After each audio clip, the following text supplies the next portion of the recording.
Live from YMSL Studios. Welcome to the Doug Less Report. I'm your host, Bobby Morabia, with Norman Jemal, as usual, to my left. And Norman, it's hard to believe, but there's only 2 weeks left in the regular season, and an amazing race coming down to the wire. All 9 teams are still mathematically alive, and actually no team has officially clinched a playoff spot. So even 105 is yeah, not even officially 105 is. I'm sure they need a lot of help not to get in, but Right.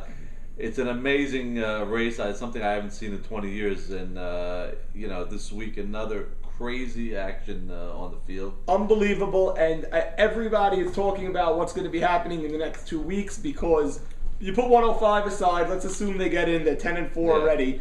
Every other team, so many teams could get the other bye, or could miss the playoffs completely. Right. Bad News Bears, Expos, all in. Pirates, White Sox can all somehow get the bye. So even Hustle has 6 more games left on their season, so who knows where they could go in the next 2 weeks. The Braves are still alive, and the Hurricanes might be the strongest team out there, believe it or not. Hurricanes, we're going to talk about it. You played them this week. Blew you out in Game 1. Lost a golden opportunity to sweep in Game 2, which would have really put them in a solid position to get a playoff spot.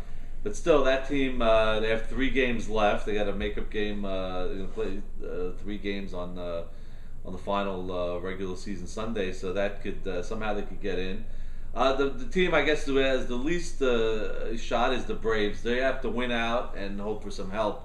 But listen, stranger things have happened. Is that for sure? Can they go 7-9? I don't think so. I think in? it's almost impossible. I don't think we have the exact numbers to get in with 7 wins. Well, we know after next week, the league officials will send that email. They always send with all the scenarios. Which is always an exciting time. I've been analyzing it a lot. I sort of think if a 7-9 team may, with the right tiebreakers, be able to eke their way in, but 8-8 I think gets you in for sure. But no, 8-8, yeah. But you could have 2 teams 8-8 and one lose on a tiebreaker. Right. Get swept by it's way too early. We'll have, like we said, we'll have a better idea after this week. But now you're starting to see a little clearer picture about some of the teams in the league. Yeah. First, let's start with the Pirates. We were laughing at them early in the year. Had all kinds of problems off the field, and had getting their key guys to show up. But they're putting up offensive numbers that this league hasn't seen in years. I got to tell you something about the Pirates. They were 1-5. They lost that game, the 5-run lead against Maurice Haber's team. Right? They were 1-5. You said, I give you credit. You said they haven't had their whole team yet. Let's see what happens. I said that team just lost a heartbreaker. There's no way they recover. Right. And all they did was win 5 out of the last 6 games. Yeah. Albert Gamal is having a year for the ages. he's putting up numbers that, really, these are Bonds-like type of numbers. Crazy numbers. He is struggling in left field, though. Yeah. He had another slip up. Apparently, he's having a footing issue. Maybe he needs new cleats or something. Because every week I hear that he slipped, he broke one way, but his bat is crazy. 28 RBIs or something. I spoke to somebody on Hustle today. They said he just shot again at Fireman's Field, a 1 bounce to the fence and to the tennis court. So. I don't know what maybe the bat again is coming into play, or Balco. I don't know what he's been doing, and I know that you said a list just came out with some players that tested positive. Maybe Albert Gamal's name's going to be. You never know. He may be suspended 50 games. But all kidding aside, I don't care what bat they used. Game 1 against Hustle, against Red Nesser and Hustle, 23-6. Now, if there's any indication as to why Red Nesser is not a full-time pitcher, I think you got your answer this week. You gotta understand, he hasn't played all year really. He only pitched 2 other games. 39 runs, and I don't know. I think it was over 50 hits in the 2 games. But, over a dozen walks. Yeah. But he didn't pitch all that. Albert Levy came in. And let's not forget who made his debut, A.B. Salem, who has not been on a pitcher's mound since he sang Hatikva in the World Series. Right. So, and then after that, when A.B. Salem walked 3 guys, Jack Jamal threw in the white flag and said no mas, ended the game. But it was yeah. They actually the mercy rule is 15 after 5. I always thought it was 10 after 5, but it's 15. Right. And they scored a couple of runs in the top of the inning to make it 23-6. Jack Jemal had the opportunity for a miracle, scored 20 runs in the bottom. He said, "Let's go on to game 2." He didn't want to disrespect the game of baseball, the way the Hustle press release read. And they went on to game 2. Now, game 2 was interesting, by the way, because another wild offensive game. A wild offensive game. Pirates got off to a big lead. I think they were up 9-3 or something. At one point, Hustle had a big 5-run inning. I think it was in the 5th inning. They got to within... I think it was 12-11. 12-11. That's correct. On. So now, so they scored the 5 to make it 12-11. In the top of the inning, the Pirates went down 1-2-3 for the first time maybe in a month, you know? So now all the momentum's on Hustle's side. Pirates would have been devastated if they lost this game because they were up by, I think, 8 or 9 runs throughout the game. Now here comes Hustle. Solly Shahabar, 6 for 6 on the day, steps up to the plate with 2 outs and a man on second. Right. On deck is Steven Safdie. The Pirates discuss, should we walk Solly, who's 6 for 6, to get to Steven, who leads the league in batting average, I believe, or is in the top 5-10 in batting average. They decide, you know what, let's pitch to Solly, we'll pitch him hard. Strike 1, strike 2, strike 3 swinging on a very, very fast pitch. Solly ended 6 for 7, had a great, great game, so you can't pin it on him, but that was a huge, huge moment in the game, obviously. And Hustle would have been ecstatic to gain a split without Mavora, who I'm sure in his contract year is looking very happy that that he'd do well without his services. So, well, you know what? If I told you in the beginning of the year that Red would pitch 4 games for Hustle, and they'd be 2-2, Hustle would sign for that. Right. They're only 2-4 with Mavora, so Mavora's coming back. There's 6 more games to play, but it's only within 2 weeks, so it's hard to go 3-0 in a triple header. Yeah, no, so it's not like playing over 3 weeks. Again, big difference. Again, we'll 4-2. Yeah, it's hard. There could be another team that needs to go 8-8, and it's going to need some outside help to get in. But the good news is Mavora is coming back this week. We'll talk about their matchup later with the Braves. For all intents and purposes, anybody gets swept for sure is out. Most likely, I would say, is out at that point. Yeah, I mean, Hustle cannot get swept there. Even though they played 3 on Sunday, they're gonna. It's tough. I mean, they're putting themselves in a position to have to win the final 4 of the year, win the wake-up game, and then win the next 3 the next week. That's a tough, tall order. Say they go 8-8. Say they win 2 of 3 and 2 of 3. They'll be in the playoffs, I believe. So they're very much alive. Mavora's got to step up. He missed 2 weeks. Right. Missed 4 games. He missed 1 week only. He had to bye 1 week, so he was right. So he's but he missed a week earlier in the year when Red pitched, didn't he? No, he was injured, I guess, or his hand got hurt. Whatever it is, he's got 6 games left. Yeah. He's was drafted 2nd overall. He's got to step up now and bring this. I mean, their offense, they scored runs. Now, you could say when you give up 23 to score 6 is no big deal. Okay, I agree. But in the second game, they were alive. It was a 12-11 game. So. Well, the good news, if there is for the Hustle, besides Mavora coming back, is they're going from an offensive juggernaut like the Pirates to the worst hitting team in the league, the Braves, in 1 week. Yep. And here's an amazing stat. The Pirates have scored in the same amount of games 80 more runs than the Braves, which is... Are you serious? Yeah, it's 80 more runs? So that average out to 6.5 runs a game more, and... the Pirates 1-2-3 of Joe Chira, Jordy Rameld, and Albert Kamal is... I mean, who wants to start a game and face those 3 players? You keep going. I mean, you got Eddie Hakeem, Richter, who else? You have Jaime. Jaime's having a fabulous year, and we'll see what happens in the weeks to come. But you're not even going to believe this. Sammy Insane Sutton was 6 for 7 this week. I believe it, and I heard he was 6 for 8. 6 for 8. But what I heard is that every hit was a legitimate hit. Yeah, Joe Chira that from him. Yeah.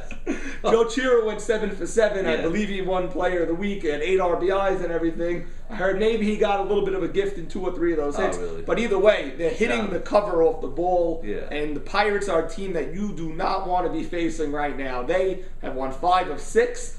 They lost a crazy game to the Maurice Haber team. They lost a crazy game when they had a 7-4 lead in the last inning. They've given away some games. They should be in first place probably. Yeah, but again, we've seen this too many times in the past where teams that put up these kind of numbers and are in wild games do not go far in the playoffs once they get in. Mm-hmm. But I mean, nonetheless, a scary lineup. But speaking of the Braves, I think we have a member on the line. Jigga Jemal, you're on the air. Hello, Bobby. How are you? Speak up, caller. Speak up. You're on the air. Turn your radio down. My radio is down, and I just got off the phone with the one and only Jeffrey Saka. Okay. And I just want to tell all of you, please beware of the Braves. We are coming out hot. We are guaranteeing the sweep this week over Hustle, and that's it. Playoff starts for us this Sunday, and you better beware of Jeffrey Saka. Jeffrey Sack has been great all year. Speak up because the phone, we're having some difficulties. Yeah. But for those that couldn't hear, Jacob Jigga Jemal has just conferred with his battery mate, Jeffrey Saka, and these two guys are guaranteeing a sweep over Hustle this upcoming week. The Braves are 4-8. They can't hit. They get 3-4 hits a game. They barely have a score. Jeffrey Saka is having a phenomenal year, but Jigga is saying beware of Jeffrey Saka and the Bats. They're going to sweep the Hustle team this year, this week. And absolutely, once again, I will say at the top of my lungs, we will sweep this week. Okay. Okay, so you guys think you're going to be back in the race? That's good news. Jigga's still confident, and it's Saka, knows is going to pitch good, and hopefully they can maybe try to get 2 or 3 runs. What a matchup, by the way. Saka versus Mavora. Both teams basically fighting for their seasons, fighting for their lives. Jigga, thank you for the call. That's very, very interesting. I'm interested to see how Irwin and A.B. Cohen and all these guys hit. These guys have to step up. Your back's against the wall. But thank you for the call. Absolutely, absolutely. Okay, so Jigga obviously... Some light from Atlanta, Bobby. Yeah, so now the question is... Hustle, they Mavora's got to play 3 games, so he might have to pace himself a little bit this week. And like we said, the loser of this series could definitely be being probably eliminated. Yeah, I mean the Braves basically have to sweep, so guaranteeing it, it doesn't. Yeah. They have to sweep. I don't know. I don't know where they're going to find their offense. Really, if you look at the lineup, Sam Michon's the only guy really producing anything. If Irwin and AB have to hit, they're hitters. And Morris Harari's got a couple of big hits, but his average is not so good either. So right. I don't know. They really got to find something, and we'll see if Jigga's prediction could come true. Right. Let's see. Okay, so now that was the matchup we talked about, the Pirates and Hustle over. Now, over at Memorial 1, we had Exit 105 versus All In. And I was fortunate enough to, I had front row seats at this game. The first game, I'll tell you, All In, when they're hitting in all cylinders, is an unbelievable team. Right. I mean, the lineup, they destroyed Max Shadid in the first few innings, and it was a blowout 11-2. I mean, everything was just hit hard. Again, I spoke to Nathan during the game. He says, we're sort of pacing ourselves. We can't really go all out. We have 3 games to play that day. But the first game was a blowout, 11-2. And so that team is, that was All In is certainly a team that a lot of people are going to be reckoned with. Leo pitched great. And now Leo was under pressure, by the way. He was given the ultimatum. He had to pitch well. He was given the ultimatum the week before, responded, but he shut out, and then pitched a gem 11-2. So he's not really been the issue so far, and they had offense in the first game. That had a chance to really put away Exit 105. I mean, they were still, had 3 games to play. They're basically in the playoffs. I mean, the incentive is not there, and they lost the second game 5-2, and they could not get a big hit in that. Well, of course, the big controversy in this game was that 2-2. There was a play at the plate. I believe the runner was David T. Towell. Yeah. And he slid in. There was a play at the plate. Dr. Chucky Abadi was the catcher. Ball beat the runner. Everyone agrees to that. Chucky applied the tag, and then the umpire called the runner safe, saying that he slid under the tag. Right. And now Chucky's saying, first of all, he didn't slide under the tag. That's A. But B, the ball beat him. Tag applied. Yeah.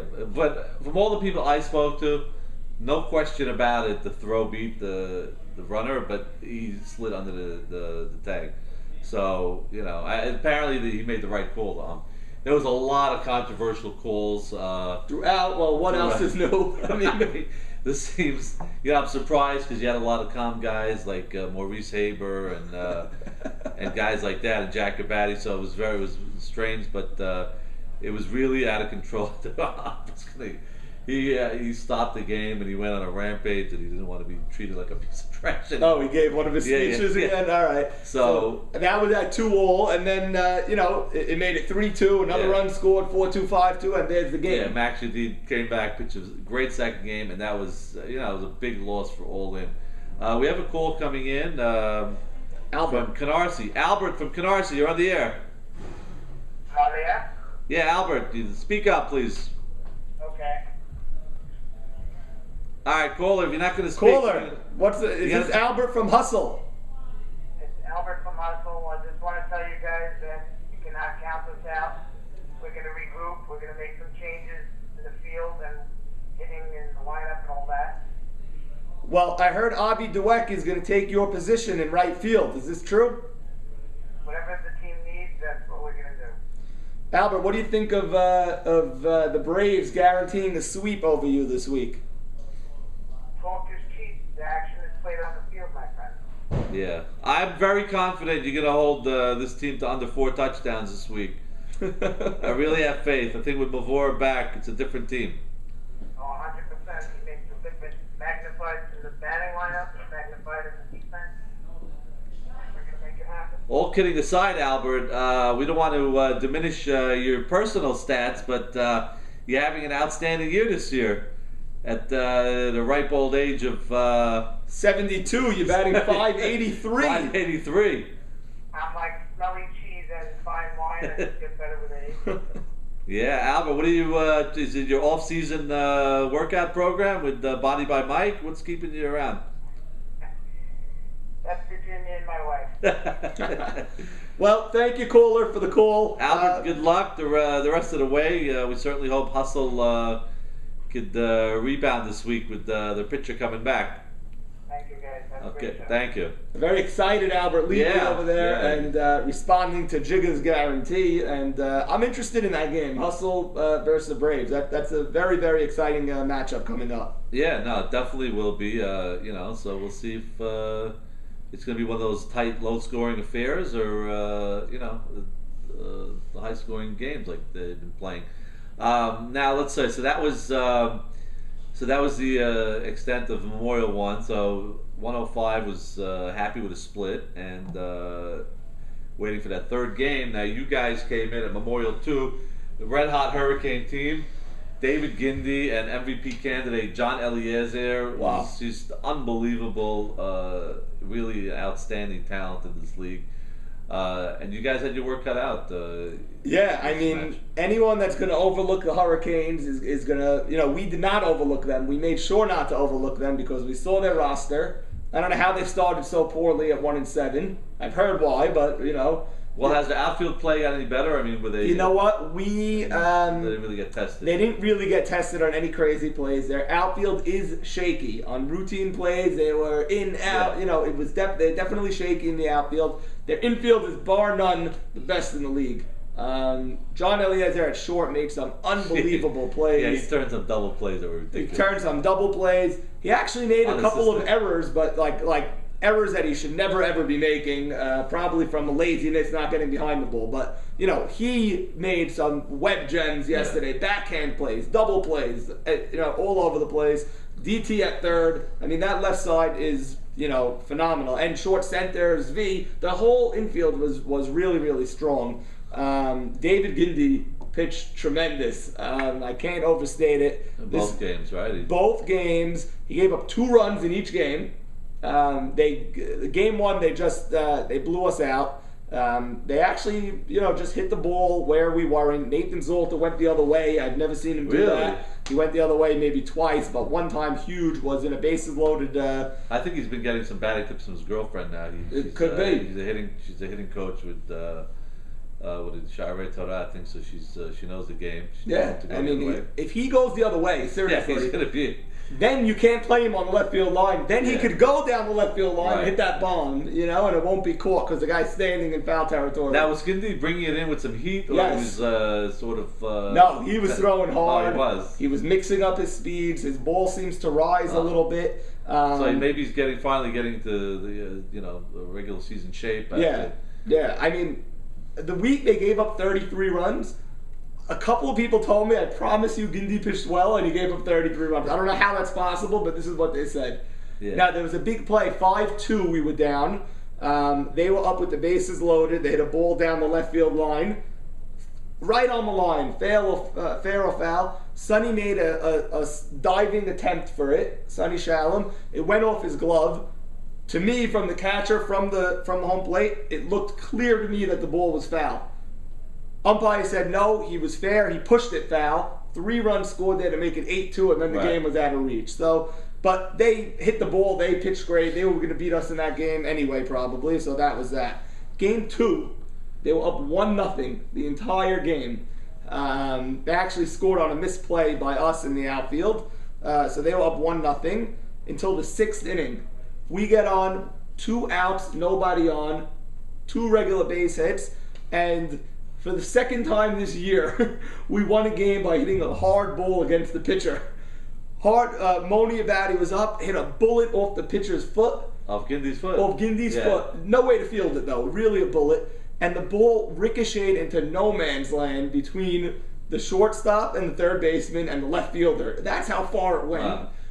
Pinch runner Ali Marshall scored all the way from first. The guy on second scored easily, and we went up 2-1, and that's how we won that game. Oh, wow. This was in the 6th, you said? This was in the 6th inning with 2 outs. Wow. So we got a gift-wrapped game. Wow. In game 2. We got very, very lucky. Well, so Mikey pitched well in game 2. Yeah. It certainly kept you in. And you were fortunate to get that victory. Yeah. Now you had a third game, which was a Memorial one, which is the makeup from a couple of weeks ago against Exit 105. And I thought you'd come out and win this game after the last thing. I was really disappointed in your offensive performance. It was ridiculous all day. And I believe Ali didn't get a hit the whole day. Is that correct, or did he get? Ali definitely got a hit or two, but he definitely did not have a good week. He struggled this week. Yeah, maybe he got one hit. For 5. He walked a few times. I mean, I know one thing. Adam out-hit him like 3-1. Maybe. Adam's hitting great, by the way. So that was a key thing. I don't know if you ever see that before. But is there any concern? I mean, of your offense? It's that was one of your strong points. Your lineup looked very. You know what? It's I don't have a concern on my offense. My thing is if the defense plays well, we'll respond offensively. I just think everyone played in the same conditions. I just really, really think we were very, very hot. It was, talk to the people on the Hurricanes, it was 20 degrees hotter on Memorial 2 than Memorial 1. It was when we got to Memorial 1 for Game 3, we couldn't believe the wind, the breeze, everything. Memorial 2 is like, I don't know, it's like much, much hotter there. But we just collectively played a very, very poor offensive game. We didn't support our pitcher. Even in the Game 3, you see, like Game 3, we scored 5 runs, but they were all very late. We were down 6-0. Right. We ended up losing the Game 3 to Exit 105 by a score of 6-5. We gave up ridiculous runs in that game. Right. There was a bases-loaded bloop that they scored 3 runs on. The umpire allowed Mara Shamma to score from first on an overthrow to first, which was, I thought, ridiculous. Right. There was another, there was crazy runs that we gave up. All our fault, no one's fault but our own. Give credit to Exit 105, they played well. But we did not play well, and we woke up a little too late. And we had a chance to win the game in the last inning. Unbelievable last inning. I was there for that. You guys were down 6-3 going to that inning? Or? No, we were down 6-3 going to the 6th. Yeah. We scored 2 in the 6th to make it 6-5. 6-5. Now you had 10-1-2 leading in the 7th inning. Right. No, 9-10-1. Oh, 9-10-1, right. Adam Sifu got up, led off with a clean base hit. Next is number 10 batter, Joseph Jamal, got out on the first pitch. Then Carlos Abadi. Now we turn the order. He got out, so now there's 2 outs. Now Sonny Shalom gets up, and Ali Marshall's on deck. Right. Sonny hits the ball hard. Grounded it, Ezra Sakal. To Ezra Sakal. Right. Error. Okay, so now it's going to be first and second for Ali. The other team already told me they're going to walk Yeah. Allie to make a bases loaded for Lee. A base hit, we score 2 runs for sure. But what happened on the error of this ball? It goes off the guy's glove. He didn't recover and flip it Yeah. to second for an out. No. The ball bounced off his glove and rolled directly to second base when Morabia picked it up. Game over. Yeah. So we were that close away from winning. Now that would have been very interesting to see Allie walk with the first and second of it. Would have been a crazy call. That would have been. I mean, I would probably agree with that call because you just can't let him. But Lee's a very dangerous hitter, also. But Yeah. all right, I guess you could have gone 4 outfielders and see if you can, But Who knows? Who knows what would I have think they happened? did say they were going to walk him, so that was very interesting. So you lost 2 out of 3 on the day. That was a heartbreaking loss. And but you're still sitting pretty good. We're sitting okay. We could miss the playoffs. We could get the bye. 7-5. We could have gotten swept. We could have won 2 out of 3. So that every team that I talk to tells me we could have won 2. We split. So we're in the same boat as everybody else. Yeah. So we'll talk about your next matchup coming up this week. Now over at Meadowbrook, another couple of crazy games between the Bears and the White Sox, and all of a sudden, the Bears that we were talking about as the greatest team since the unknowns, or Right, since the unknowns. whatever that's worth. They started off on fire, 5-0, and we talked about this. This pitching situation is going to be a problem the whole year, and it was certainly did not let them down this game. And we finally saw an appearance by the big guy, Moses, this week. And well, the other big guy in game 1, Nemi had a lead, I believe 9-3. a 6-run lead, right, late in the 6th. game. In the 6th inning, 9-3, the Bad News Bears were up. And the White Sox scored 12 runs in an inning. 12 runs, 25 batters came to the plate. Oh, my God. Wow. Yeah. And, He walked, I believe, 5 out of the first 6 batters. And, I mean, when you have a 6-run lead, just get the ball over the plate. I mean, it's like, it's got to be, if you're a fielder, you got to pull your hair out. It's one thing to give up the runs. It's another thing to walk 5 of the first 6 batters. It just comes back to haunt you. Of course. And they have a great lineup, the Sox, to begin with. So you certainly, and from what I hear, it was the bottom of the order. So it was just, it just opened up the floodgates. It was 9 and 10 that started that Yeah. inning. It was Irving and somebody else. They took back-to-back walks. They turned the order, and then boom, the engine's on. Now you start to drive, and they came back big. Bad News Bears with a tough loss. You're up 9-3 in the 6th. You think that game's over? Right. Bad News Bears had a chance to separate themselves a little bit from the pack. They would have been 7-3 after this week, or instead they're 6-4. Yeah. And you had a very dejected Nemi Katz on the sidelines, extremely dejected, and Moses got the nod in game 2. Yeah. And I guess they were fortunate to eke out a victory in that game, and the Sox had a great opportunity to. Well, in that game, not to think that controversy is ever apart from any game. There was actually a crazy appeal game. I don't know if you heard about this. The appeal call. Basically, it was a tie game early, I believe, in the 2nd inning or something like that. 2 men on for the Bears. Okay? Fly ball to the outfield. The runner from second, I think it was pinch runner Louis Mastery, but unconfirmed. Right. Left early or whatever. He left before the guy called. Well, anytime somebody sacrifices flies, automatically everyone yells appeal. Yeah. This one, supposedly, I wasn't there, and Meadowbrook did have a sellout crowd this week, so I think the way they opened up the roof this week really helped. The community came out. So it sounds like he clearly left early, and both teams knew that he left early.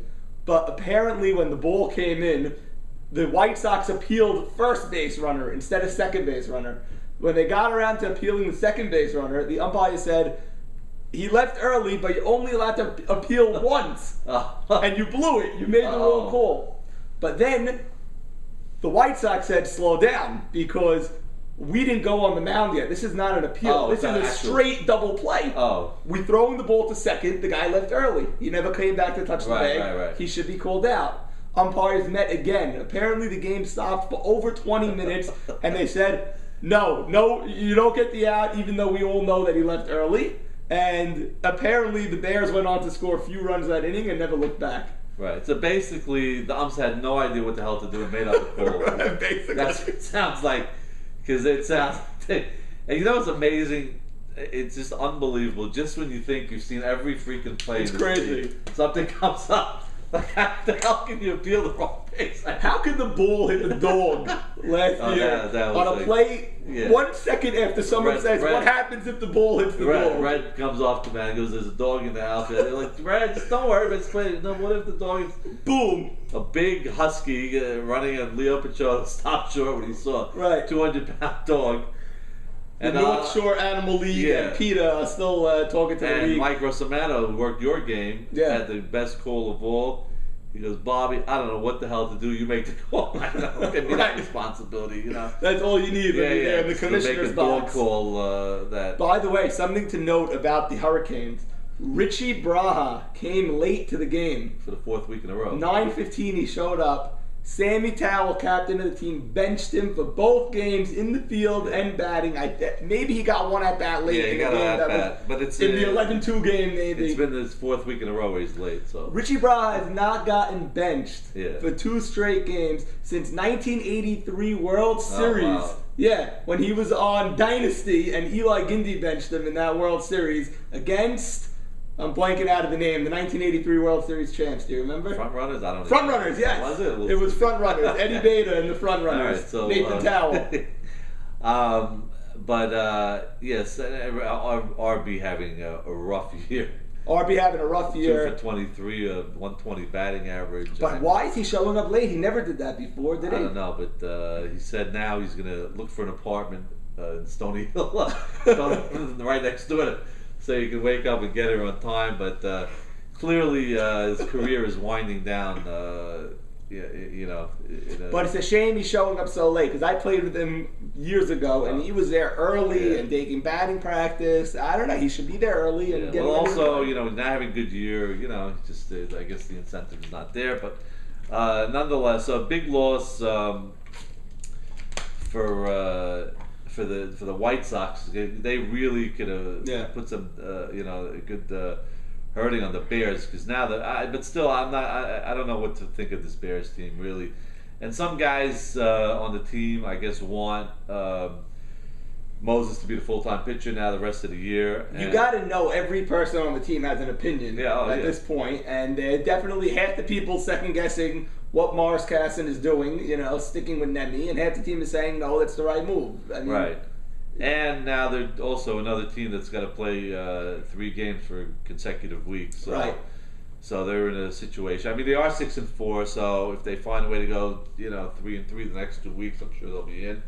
But I'm sure they want to buy also. There's a guy on that team that could pitch. That Eddie Michon, who was a pitcher a couple of years ago when he was a captain. Really? Did a very good job. He does not walk a person. Doesn't blow anybody away, but he won't walk anybody. And there was even talk of him letting. But now Moses came in. He pitched well. He won the game. Or did he not pitch well and they won? I don't know. But do you think they're going to give the ball? First of all, are they going with Moses over Nemi right now, or? It's a decision that Mo Casson's got to make, but I think you have to at this point. I really do. I mean, and they have 3 games each week. Neither Moses nor Nemi could pitch 3. It's a luxury that they're lucky they have. They have 2 guys that could, maybe 2 and 1, or I don't know who's going to get the 2, but I guess they could see how the first game goes and make a decision from there. But they're definitely going to need both because stamina-wise, I don't think either one of them could go 3, let alone 2. So right. It's a good problem to have right now. But again, we thought offensively they've slowed down a little bit. Eddie Richtie the last couple of weeks as the average came down a little bit. Eddie Michon's still on fire. But Victor Dweck also has been cold lately. Yeah, I mean, I think Eddie Richtie had a decent week this week. Let me see. They do. 1 for 4, that's it? Could that be right? 3 walks. 3 walks, but they scored a lot of runs. Okay, I guess that's what happened. 7 at-bats. Yeah, it seems consistent with everyone else on the team, around 6 or 7 at-bats. They scored a lot of runs. I'm not worried about their offense. Their whole thing is this pitching situation. They didn't make a trade at the deadline. They stuck with Nemi. Nemi pitched well when he faced our team. Not great, but he pitched well. But I don't know. You can't walk 5 guys in an inning. Cannot do it in any inning ever. So you can't do that. And also, to a certain degree, Ralph Hannon also. He's a great pitcher, but he gets a situation also where he walks guys in the bottom of the order. I don't know how many walks he had this week. What did he have? Seems like there was 3 to Eddie Rishdi, and it looks like 8 or 9 total. 4, 9, 10, maybe 10. 3, 5. He had 10 total. It's a lot of walks. I mean, so that's a problem. And when it's the bottom of the order, it just it'll really kill you every time. You walk somebody. You walk Ali Marshall. Nobody says 2 words. Solly Shahab. You start walking 9, 10 hitters. It's a disaster. And at the top of the order is coming up with 2 guys on. Your field wants to kill you. And nothing pumps an offense up more than seeing a 9 and 10 batter. And like no offense, I'm a 9 and 10 batter. When you walk these guys, it's like hitting a grand slam. It's like hitting a grand slam. You put men on for the 1, 2, 3, 4 hitters. Game over. Yeah. So and maybe it's because they're trying to be too fine with these guys and scared to trying to make it too perfect a pitch so they don't walk them and they end up walking them. It's just who knows? I don't know. The Bears. I think the Bears are going to use. They don't have to make a decision really because they have 3 games a week, so they use them both. They're going to need both actually. So I mean, like we said, neither one could go 3. But it would be cool to see Eddie pitching again. Yeah. Well, also what he is. He's not. He won't walk anybody, but he's a great fielder coming up the middle, which you're not going to get from the other 2 guys. Right. So make all those big plays. A tall, lanky guy, and he's going to make all those plays. But they have guys like Louis Mastery, and I heard Charles Saka had a terrible week at short center this week, by the way. Yeah, I heard he was a disaster. They tried him in right, they tried him in short center. I'm surprised because he's an athlete. Yeah. He should be able to have a position somewhere, but apparently he doesn't. But what happened to Louis Mastery? I thought he had that position wrapped up in short center. Yeah, so maybe if they put Eddie Michon on the mound, which is pure speculation, maybe he could play second base. I don't know. Yeah, I mean, you are losing a great second baseman and a take charge guy at infield, but you have to have Eddie Rishdi could also take charge. So, I mean, if it's really come to that, I think they might have to consider that. Yeah. But for now, I think Moses pitched well. He's been waiting all year for the opportunity. And, I would think they're going to start with Moses in Game 1 next week, but let's see. Yeah. So, once again, the number is 732-5-YMSL-55. Anybody wants to call and give their opinion about their team's chances or lack of chances. And now, the Hurricanes next week are off. Yeah. I feel bad for them because this upcoming week is going to be wild because the whole standings, I think, are going to be wherever you are now is probably not where you're going to be next week unless you're the Braves and you get swept this week. Oh, yeah. It's just crazy. It's hard to figure out. You have to study the standings page on the website. Right. Some teams have no game, like the Hurricanes. Some teams have 3 games. Yeah, some have 2. The Exit 105's regular season is going to end this week, so they're going to know exactly where they stand after this week's games.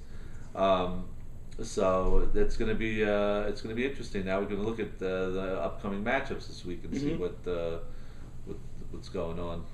Yeah, well, you could start with Exit 105 versus the Pirates because that's a game that's very, very tough to figure out, and I'm interested to see what you think is going to happen in that game. All right, so we said Memorial 1. Wait, start here. Start at Meadowbrook. Exit 105 versus the Pirates. Exit 105 versus the Pirates. Wow, that's a. I see a split in that game, and I don't know. The truth, the Pirates. I can't see this team just keep scoring 10 runs a game. I think there's two teams. Jack Haddon not going to be there this week, so they're going to have a unproven right fielder. 105 again. Are they playing? Have incentive to really? What's their incentive to even play hard for 2 games? Right. But they are professionals. But I see a split here. Probably one game being ugly. I think the Pirates will explode on one game, but they'll be able to hit Meyer. So I also see a split. I think the Pirates will be happy with the split. They're back in the thick of things right now. They end this week at 7-7, going to the last week of the season, knowing that they're most probably going to have a playoff spot unless they totally screw up in the last week. So I also see a split. But if anything, I see the Pirates could sweep 105. I don't think 105 is going to sweep the Pirates as hot as they are right now. Probably not. Probably not. They have too many weapons on that team. We have a call coming in. Jack from Eatontown, you're on the air. Hey, how you doing, guys? Good. Jack Jemal, captain of the insane organization named Hustle this year. How are you, Jack? Doing very, very well. Little hurt from coming off the last week. You know, it was a really devastating game. You know, we really missed Mahora, to say the least. To say the least. I don't think Mavora would have given up 39 runs as good as the Pirates are hitting. Although Red was 2-0 going into the game. So, you know, we got what we needed from Red. He gave us 2-2 on the year. Right. But, you know, I'm just looking forward. We're going to have Mahora back. I'm not going to be bold like your brother and go out on a limb and confirm that we're going to make a sweep. I can confirm two things: that we're going to hustle, and that he just upset everybody on our team, so now we're going to play even more determined to beat him. But I'm not guaranteeing any sweep. They're a great team. Anytime you're going up against Jeffrey Stack, one of the best pitchers of all time, you know, you look foolish. And I think him to say that he's going to sweep our pitcher, you know, I'm pretty shocked at that. Interesting. Yeah. So it seems like you take almost offense to the guarantee by the Atlanta Braves. Well, I love the kid, so I'm not taking personal offense, and he has to say it because his team's on the line, and I give him credit. I respect that he wants to win too, but all he did was just wake up a sleeping tiger. Right. Now I'm pissed, not at him, but I'm just. I don't blame you. No one ever wants to hear they're going to get swept. I think the sleeping tiger is trying to wake up as his own team because the way I see it, what do they have to lose at this point? They're 4-8, yeah. And they got to do something to wake up that dead, dormant offense in Atlanta right now. So, but yeah, I mean, when you make a bold prediction like that, you got to pay the price. And I'm sure if you guys sweep them, he's not going to be able to live it down. Jack, let me ask you a question. You know, there was a lot of talk last week, a lot of controversy on the some of the bats on the Pirates organization. Did you have the umpires take a look at any of them? I didn't, because, you know, after 40 runs, I just said, you know, even with the wiffle ball bat, they were going to hit home runs. But the truth of the matter is, either they all have steroids, or there's something wrong with the bat, or I've never seen balls fly that far and that consistent and that many times. And look, give them credit. It wasn't the bat. They did it. They got the hits. It's not the bat. We're not putting any excuses whatsoever. They beat us top to bottom. I don't have one excuse. I would be interested and curious about the bat, but that's not why we lost. We lost because they just clobbered us. Right. Now, I didn't realize until I did my research how close that game 2 really was. You guys showed some life late in game 2. Well, that's been the story all year for us. And usually we always, you know, anytime we're down, there's been 3 or 4 games this season where we were down 3 or 4 runs or even 5 runs, and we came back to win those games. So, you know, we're literally an inch away. Baseball is a game of inches, Bobby and Jamal. And we could easily be just as easy as 8-0. We could also be 0-8. And there's so many games that you know, that we could have won, and so many games that we shouldn't have won. So, you know, we're happy where we are. We're not panicking. Bobby knows I've been in this situation before. This is my 4th year. I'm just going to stay the course. That team was built, you know, not to go 16-0. We're built to be a force in the postseason. That's why we built it around our pitcher. And you can see, I mean, I'm going to throw a question back to you, Jamal. If you didn't have Ali Marshall, first pick overall, coming to your game, how would your team do against the Pirates? No, we would not. We probably wouldn't win a game without Ali. He's the best one on our team, and I understand not having Mavora for that long. You know, is a very, very tough hand to be dealt. You know, he's your main guy, and he's your pitcher, so he might even be more important to your team. You know, so. And an 11-10 game in game 2, we also missed his bat. So even if Red was pitching and you had the number 3 hitter in Ike Mavora and his defense up the middle, you know, it's not 1 + 1 = 2. With Ike Mavora, it's 1 + 1 = 3. You guys just need to get in. It's like the Steve Azer thing a few years ago. You knew he was missing a few weeks, but once you get in, he's not going to miss a playoff game. So you just got to somehow get in. But it's tough with the 3 games each week in weeks 8 and 9. You know, the triple headers is a tough schedule. Yeah. Two last questions, and I'll let you guys go. Firstly, who do you think is the best player all time in YMSL? And I'm going to throw that first to the commissioner.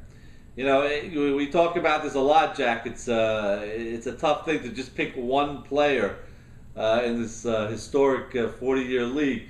But the name Mo Shama, Ali Marshall, and Elliot Braha certainly got to be in that in that list. So I don't know how you break it down to one. It's practically impossible. Yeah, I mean, I asked my father this question a year ago or so, and he says Elliot Braha. He says Jackie Braha was as good or better, but didn't play as long as Elliot. He was not. Elliot was more passionate about it, I think. Elliot's arm is something that's unrivaled from the outfield. My rookie year and my second year, I caught, and Elliot was a center fielder, and I never saw so many throws hit the catcher on a fly like that. That's forgetting his bat and forgetting his glove. Right. That's just his arm alone.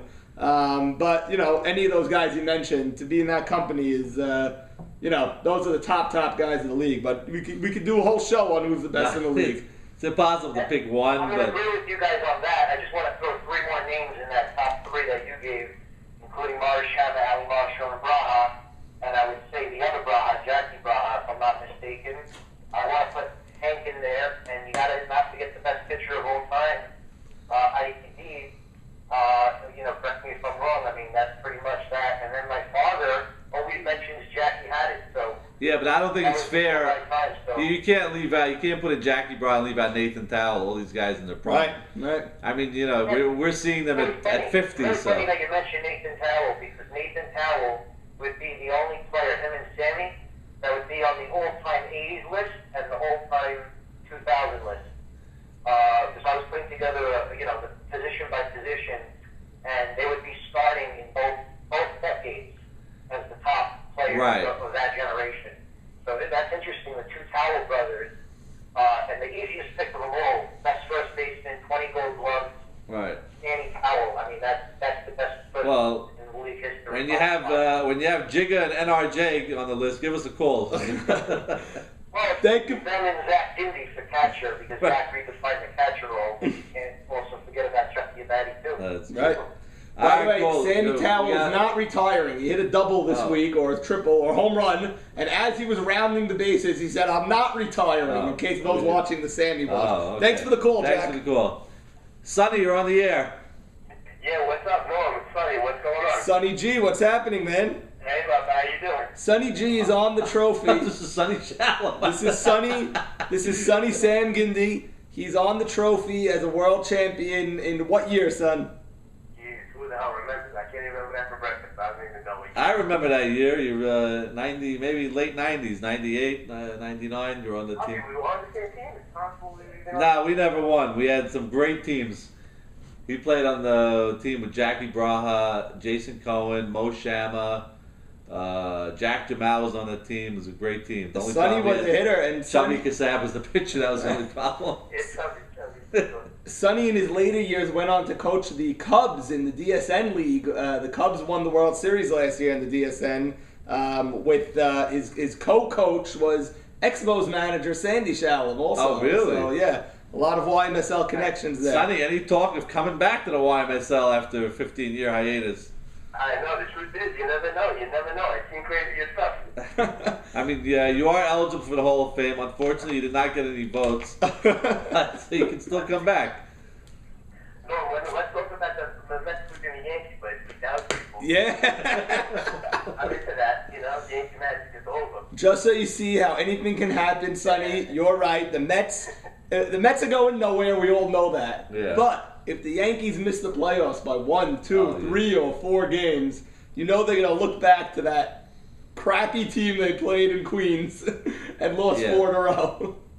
And then went out to lose to the Marlins. That's what I'm talking about. I think the Marlins could be a YMSL team. All right, thanks for calling in, Sonny. Sonny, thanks for the call. Sonny is part of one of those viewing parties. He hosts over 100 people every week at his house to watch the show. Wow. And we thank him for his support. Sonny was a good hitter to this time. Oh, yeah. All kidding aside, very solid, some pop in his bat, short center, but he played a few years in the league. Let's get back to our matchup. So we said we did the Pirates versus the predicted Pirates versus 105. We went with the split. Although Pirates may sweep, I could see that also. I would not be like surprised if they swept them somehow. So, again, we said like 105 is really not much to play for. So now let's go to Memorial 1, where we have the Bad News Bears versus All In. Again, depending on what's going to happen with the Bears, who's pitching, but I see All In definitely winning one game and pounding on Moses, if whether it's Moses or Red, and I don't know, is it going to be a split here, or I see an All In sweep? Because All In's lineup is very, very strong. So I'm going to go with a split, but I would not be surprised if All In swept. I'm going to go with a split also, only because All In seems to they seem to split a lot. I don't know what the record is. I didn't look into it. I don't know if they had how many sweeps and how many times they got swept, but they're 6-6. Yeah, they're 6-6, but I don't even know. Did they split every week? No, I think they had one. Yeah, they had one. I think they had one each way. Yeah. But I'm going to go with the split because the Bad News Bears, their infield is still really strong, and their outfield, I think they have a really good defense. Their only issue is the pitcher, and I think Moses will help them. So, if they put Moses game 1 and Nemi game 2 or something like that, I can see a split happening over there. Yeah, and Bad News Bears, they have a third game after that. We'll talk about that. Now, your team, the White Sox, over at Fireman's Field, your adopted field over there near the playground. You got the Expos versus the White Sox. This is a very intriguing matchup to me. It really is. Very intriguing. The White Sox, I've not seen too many White Sox games yet. I've caught a couple of innings here and there. Well, everyone that goes to Chicago automatically goes to the Cubbies. That's the problem with the White Sox. Right. But, you should catch U.S. Cellular one field every now and then and catch a White Sox game. Now, I will say Ralph Hannon came back, pitching last week. This week he pitched and he actually hit. And now he's getting stronger every week. So his bat, and along with the rest of the lineup with Lior and Saban and JT and Sam Harari and down the line is going to be a big thing. But I feel like this team also just bites themselves, and just finds ways to lose. I see a split here as well. It's crazy. They have the best record in the league in game 1. They have the worst record in the league in game 2. Yeah. And Expos have a problem with game 1s usually also. But basically, I'm an Expo. I think we're going to come out, bring out the brooms this week. Yeah. But who knows? That's why we play the games. Fireman's Field is going to be wild this week. Well, according to you, the Expos should be 12-0 now. So I know. So I was right 7 out of 12 times so far. I think they're going to be 2 wild games. I think there's going to be a lot of action on and off the field in this one. With a couple of hotheads between Saban and Mikey over there, so it should be... Saban, of course, had a high pop bounce on his head last week. I'm sure you heard about that. Video will be in the highlights. Oh, it's on video? This is gold. Keep it on the website. For eternity. Forever. Just keep a little link. Yeah. Saban ball bounces on his head. We're gonna We're going to slow-mo zoom everything we're going to do. But by the way, that may have turned the game around for the White Sox. They all started making fun of him for a change. Right. And they said, you kill us all day every time we make an error. They all started ranking on him. Yeah. And all of a sudden, that 12-run inning. Well, in his famous words, the effing sun is a killer out there. So, he had somebody to blame. But I'm very interested in this matchup, so I think it's going to be White Sox need these games very badly, a lot more than the Expos. So not really. They're 5-6 or 7-5. I know, but it's a big thing, and they have. It's so close. I know. So they really can't afford to get swept either. So we'll see what happens there. Now we got over at Memorial 2. We have Hustle versus the Braves. Okay, we didn't talk about this matchup. Now, Hustle with Mavora coming back versus the Braves. Boy, I'll tell you, this is going to be a barn burner. I see the Braves winning game 1, and with Saka pitching a gem, and and game 2. 1-0, right? Well, something. Either team's going to, Oh, the Mars Harari home run. And I'll tell you, I don't know if I see. It's gonna be a tough one. I think they're gonna be so pumped up after game one. I think they're gonna sweep. I'm very mad that you said that because I wanted to be the one to say the Braves will be 6-8 after this week. And nothing to do with Jigga. I just feel that everything to do with Jigga. Remember last year, Jigga gets the big hits when they count. He's the best 200 hitter in the league or whatever he's batting. He's gonna come up big. A.B. Cohen and Erwin Cohen, you gotta wake up. Help Sam Michon on offense. Support your pitcher. Mavora has not pitched in maybe 5 weeks. In a month, yeah. So as good as he is, he's not just going to come and shut out the he team. hasn't pitched since May 5th, so it's going to be a while. Since May 5th. This week is June 9th. Yeah. So that's definitely a big thing. And then after they lose 2, I do think they're going to rebound to beat the Bears in that makeup game. So you're saying the Bears are going to lose 2 of 3. Yeah, and Hustle's going to lose. Hustle's also going to lose 2 of 3. And you're going to say, so let me think. So Hustle at that time, if we're correct, will be 4-8. No, 2-1. They'll. If they get swept by the Braves, they're going to be. Yeah, but it'll be 5-8 after that, winning the 3rd game. And right, but I'm thinking going into that game, they're 4-8 with 4 games left. Right. They're going to have to win out, and you're going to say they're going to win that game. That game. Keep them a glimmer of hope going into the final week. Yeah, they'll be on a respirator, but they'll have a little breathing room. I'll Bears, go with that. I can't see Hustle losing 3. Nah, the Bears at that point, let's say they do go 1-2, would be what are they now? 7-5? No, they're 6-4. 6-4. They'll be 7-6. Right? Right. 2 out of 3. Wow. Of course, we'll look back next week. They'll be 9-4. They'll call in and say how wrong we were. But hey, this week, this Sunday is going to be wild, and I think you're going to have a lot of fans that make up Game 3. We had some fans last week at the Game 3, but this one could have major playoff implications. Yeah, well, you're going to have all those teams that are right in the hunt. The Braves, the Pirates, depending on what they do. I mean, the White Sox might come from a more, everything.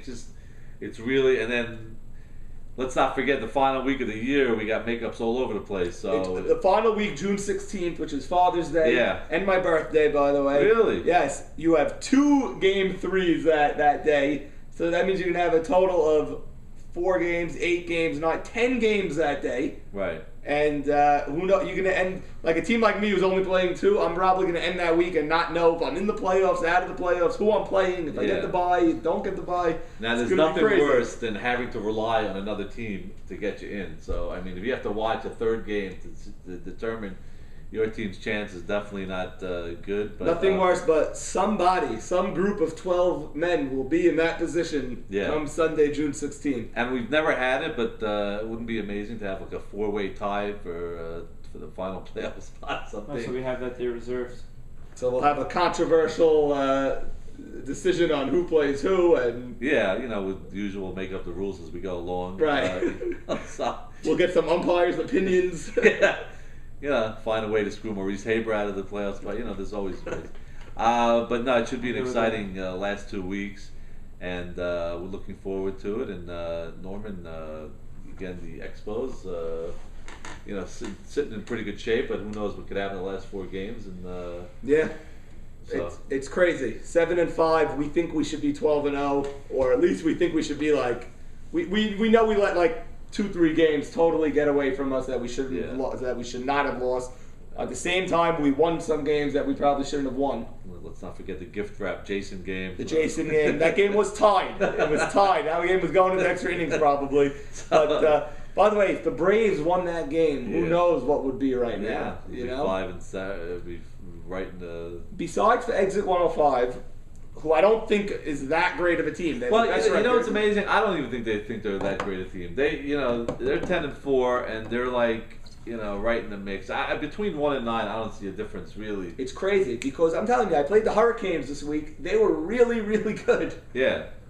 No, we always knew that. We always had the thing with the Hurricanes is that their defense, their outfield defense, they didn't have a clear-cut center fielder. But once Gindy got his game going, that was going to be a team to be reckoned with. And Eliezer, to me, is right up there with Henry and Moshan. He had a phenomenal week. All I know is I cannot wait for this Sunday, and I cannot wait for next Tuesday when we do the show again, because it's going to be even crazier than it is this week. Well, hopefully our producers and our stat department could figure out all the tiebreaker situations, right?